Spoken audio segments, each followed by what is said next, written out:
বক বক করা শুরু করে দিয়েছে। সবে 6টা বাজে, আর একটু ঘুমাতে দাও। কি বললি তুই? এখন 6টা বাজে?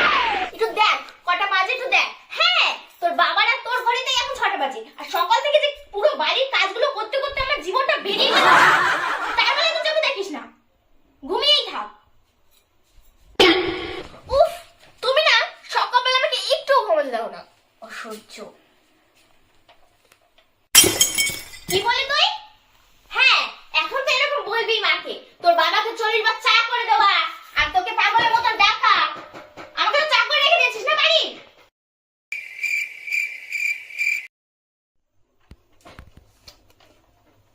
মার মার, তুইও মার ওকে।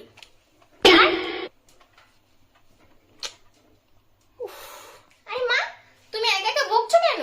দেখ না মানি, ওই বউটাকে ওর ননদ আর শাশুড়ি মিলে কি মারা মারছে, আর স্বামীরা কেমন দেখ কিছু বলছেও না। আমি হলে না থেতে দিতাম একদম। দেখ দেখ, আহা, তাই তো মা। কিন্তু ওই পিছনের মহিলাটা কে? কে ওটা? ওটা হচ্ছে ওর যা, ওইটি তো ভিলেন মেন। সংসারে কিভাবে আগুন লাগাতে হয় এইসব মহিলারা ভালো করে জানে। দরজার মহিলা একটা, দেখ কিরকম ভালো মানুষের মতন পিছনে দাঁড়িয়ে হাসছে। দেখ মানে দেখ, ওর মুখটা দেখ একবার, মনে হচ্ছে ভাজা মাছটা উল্টে খেতে জানে না। মা দেখো এই জামাটা কত সুন্দর। কি? ওই দেখি দেখি। হ্যাঁ সুন্দর তো, কিন্তু দাম কত এটার?